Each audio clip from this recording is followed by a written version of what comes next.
some thoughts on doing a panel discussion around masculinity and sexuality. Hey everybody, it's Alistair, aka That Pesky Social Worker, and of course my AC unit kicks on right as I start this conversation. Coming at you from my porch with a cup of coffee in my Stay Golden Girls mug, because love me some Golden Girls. So, on Sunday, the 26th, I am getting ready to be a part of a panel discussion around the concepts of masculinity and sexuality, and it's being hosted by the Kings of Hearts, which is a group that supports creating safe spaces for men to be able to talk about what modern masculinity is, how we see it playing out, and sort of where we want to see masculinity in modernity really go, because we are very aware of the fact that modern masculinity still very much depends on archaic old masculinity, which is, in my opinion, these are my words, very toxic, very patriarchal, very bad. And so it's more of having the conversation around, okay, so how do we shift masculinity to be something positive? And this is something that I've had interesting conversations with a couple of my friends,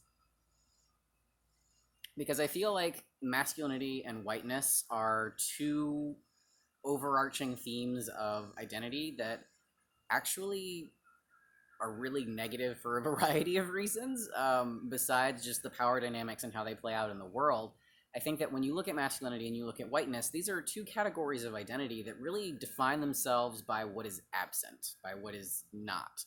And when you have something that defines itself purely by what it excludes and what is negative and like exclusionary, how can that ever be a generator of something positive? You feel me? Like how, like whiteness is defined by a certain level of elitism, privilege, obviously skin tone. Anything that doesn't look like this, both for white and for male, is just not acceptable. And when that is the prevailing theme in that layer and that intersection of identity, and that's really how it defines itself, is by what it rejects and what it lacks, then again, how can that be positive? And this isn't something that I have the answers to. I mean, these are questions I'm just positing. But for me, when I think about entering into this panel discussion around masculinity, it's very interesting for me because, to my knowledge, I'm the only trans person that's on the panel, which is fine. I'm used to being the only trans person in a lot of spaces that I go to. So that's not really the issue of it. It's more of, I do have some fear that people are going to look at me as like the trans person, which anybody who is in a marginalized aspect of identity and has been asked to speak on a topic, you know what I'm talking about. Because we have a really horrible tendency, especially if we come across somebody that has not had a lived experience like ours. We have something that they have something that is totally outside of our realm of experience and understanding. We see that one person and we're like, oh, it must be that way for everybody that's like you. No, hell no. We all have different opinions. And that's why I think it's really funny to watch people in certain groups get really like befuddled when they see somebody from a minority group or marginalized group, or just however you want to phrase that. I say minority and marginalized because there are some people who resonate with minorities, some people who resonate with marginalized, some people who don't resonate with any of it. If you've got some aspect of identity that doesn't fit the white hetero patriarchy, you know that sort of confinement that you're in, and oftentimes you are looked at as, you know, the representative for whatever, you know, group of people that you come from, whatever section of identity that you represent and talk about openly about yourself. Now, there are some aspects of identity that we get to hide or conceal or maybe not discuss because they're not as tangible, whereas ethnicity and gender, pretty out there.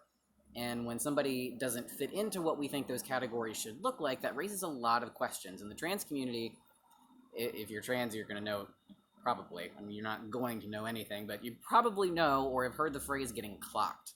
Now, what that means is that there's somebody that, usually cis, that looks at you as a trans person, and there is something that tells them, and I put this in quotes because a lot of this has to do with societal constructions and expectations of what, you know, performativity of gender is supposed to be. But for some reason, there's something about, like, it's happened to me, there's just something about me and the way that I look that makes people go, and people don't always say things, I mean, but when you get clocked, you know, because you get that look, that like, something's not quite right here. Like, people literally will make a face. I don't think they're always conscious of it, but people will legit make a face if they're like, I'm not sure, are you Now, the brave slash stupid ones will come up to you and ask you, so are you a dude or are you a girl? And it's like, I'm a velociraptor, cuckoo, cuckoo. Um, I just, a lot of it comes from my amazement at people's feelings of entitlement, because that's what it is. Feelings of entitlement around understanding and knowledge and accessibility of a lived experience or something that is different to them. People feel a sense of entitlement to that kind of information and that kind of experience. Typically, white people are the ones that do this when they approach somebody that doesn't look like them. We feel entitled to know where someone is from. And like, I can't even tell you, like, the friends that I have, they're like, dude, I'm from Maryland. Like, I know that like my visual ethnicity tells you that I may be from elsewhere, but I'm American. I am from here. I'm so sick and tired of people asking me where I'm from because I'm from here. And so it's all these coded questions that people ask, whether it has to do with your ethnicity or it has to do with your gender. Questions that I've had posed to me are like, so what are you really? Like, so are you actually? Or like just things in that vein. And then people get really invasive and ask really terrible questions like, so have you had the surgery? Which one? Because there's like four different, actually, one, two, three, four, five, six, seven. There's 8 surgeries I can think of off the top of my head that a person could have done. So asking the surgery doesn't really help. Also, don't ever ask that question. Just don't. Do not. Don't ask that question.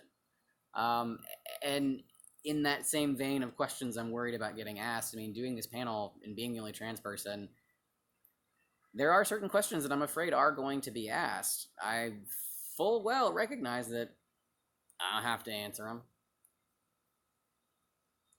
but I do tend to be an open book. And if I feel safe and comfortable enough, I will. Typically, if it's something that isn't something that someone should or normally would answer, I will qualify it that way. I will say, hey, so this is a not okay question to ask. I am comfortable answering this question. Don't ever ask another trans person this question again. Because those lines do exist, especially when it comes to like body parts and sex. Like if you wouldn't come up to some random stranger that you knew that was like cis and heterosexual and you wouldn't ask them, so like, how much sex did you have last night? Or like, what position did you, like, if you wouldn't ask that of somebody that is like you, why would you ask that question of somebody that's different than you? Like, what is happening in your thinking in that stretch right there that flips the switch that makes you think it's okay to ask those questions? Because it's not. And what has also come up for me, I realize this is kind of scattershot, but it's me. One of the things that has come up for me in the process of thinking about, you know, my own interpretation of masculinity, my own expression of it, and how that intersects with like being a sexual human being, uh, I've come to some really uncomfortable. I don't want to say realizations because they're things that were kind of there all along, but I just didn't want to recognize what they were or didn't have the vocabulary for it. But one of the big things that came up, and I did make a post about this, is that I've sparked a couple different sexual identity crises, which I'm not proud of. I don't say that in a braggadocious way. And I've also been fetishized and sort of tokenized in a way because I've had women say, well, I'm never dating a cis man again. Like, trans men are amazing. I mean, I've even read articles stating that, like, trans men are who are going to, like, save masculinity. Like, let me tell you, I have met just as many transphobic, like, fuckboy trans boys as I have like dude bros that are in frats that are just as transphobic. Like just because you were trans does not mean you don't have transphobia. It's the same way that, you know, if you are gay or lesbian, you know, that doesn't mean that you don't have internalized homophobia. If you're bi, that doesn't mean that you don't also engage in bi erasure. Just because you're a part of a community doesn't mean that you don't also participate in things to invalidate it. That's part of doing the personal work. And so for me, reflecting on a lot of this stuff, it's really made me kind of have a jarring moment of like, wow, this has really impacted people's lives in a way that I hadn't really thought about, and which raises the further question of should it really even cause that kind of questioning in the first place, and B, do I have a right to be upset about it? Jury's kind of out on both of those, if I'm being 100% honest, because I don't really know. Part of me wants to honor the fact that, okay, I am, you know, was gonna say something, but like I'm a person that you have not you, but meta you have not experienced, and there needs to be some room for that, and understanding that this is an experience that you haven't had.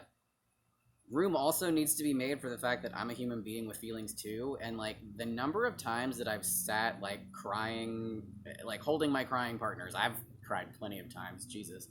But held crying partners who said really horrible transphobic things that I had to be like, yeah, that's shitty and you shouldn't have said that. Here's why. I love you. Here's why.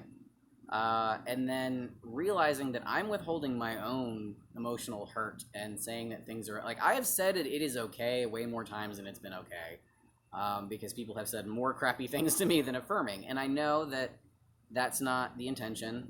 Impact over intention every single time, and I'm trying to remind myself of that more and more, both in my interactions with other people and also reviewing my interactions with other people. Because no, they might not have intended to hurt my feelings or to say something really transphobic or to be really shitty. The impact was that they were. They did, and it was.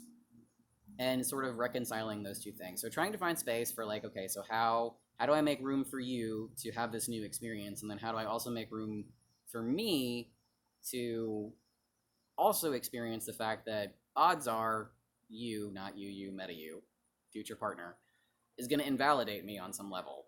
And I know that it might be kind of negative to anticipate that. It typically happens if I have, new partners. If it's somebody that I have been with before or have been in a relationship with before, usually that initial mistake gets made and then there's not a whole lot after that. I've also found, like, when I reflect on my experiences overwhelmingly, that a lot of my female partners don't ask me about being trans much. I mean, it comes up every now and then, but I think there's been just this weird, not weird, I mean, it's understandable. People aren't sure what to say and they get uncomfortable. And instead of embracing that discomfort, they try to do everything they can to, like, assure me. And instead of asking, what can I do to affirm your identity? Or, what is, something that would make you feel more comfortable in this situation? People are just like, oh, I'm never going to ask any questions. I'm never going to, do anything. I'm just going to sit and observe. And it's nice to be taken at face value, and to just be seen as male. And I've gotten a lot of reassurances from all my female partners. Like, when I look at you, I see a man. I don't. And it's kind of a dual-edged sword, that one, because on the one hand, it's nice to get the reassurance, but on the other hand, it kind of makes me question, like, but do you? Like, do you actually see me this way? Or are you just saying this because you think it's what I want to hear? Could be my own anxiety, could be the real situation. I don't know. So those are just a couple of thoughts and reflections that I've had on things, on my mind, I should say, since I'm getting ready to do this. I've also started reading Pleasure Activism and read a really great article that was in there by Audre Lorde about the power of the erotic. And y'all, if you haven't read Pleasure Activism, go find it. If you haven't read this particular essay by Audre Lorde, please go read it. There's some really powerful stuff in there. So just wanted to make a quick video on, a couple thoughts that I was having. Also, P.S., I recognize that working in quote-unquote men's spaces can be somewhat controversial because statistically, men have frickin' everything. My rebuttal to that is that, yes, and men also need places to be able to hold each other accountable. This is real. I know that, safe spaces exist for men everywhere because the world is mostly dominated by men, particularly white ones. Men also need spaces to be able to hold each other accountable and be like, hey, that was not cool, or that's not how I experience my masculinity, or like, bro, you're being hella misogynistic right now. We need those spaces to be able to call each other out and in and, gather around each other and sort of investigate where these meanings of masculinity come from. So I'm interested to be able to bring that to the table, just because I don't think that many of the panelists have interacted with trans people before. That just surface, reaction. I don't know that for sure, but we'll find out. July 26th. Link is in my bio. If you would like to register for the event, it is there. Please click. Tickets are by donation, so if you can only spare $1 or $2, that's a-okay. All the proceeds go to support men's mental health programs. Also, your boy is the only American on the panel. Everybody else is from Canada, so it should be interesting. So I hope everybody has a good afternoon, and I will catch up again with you soon. Bye.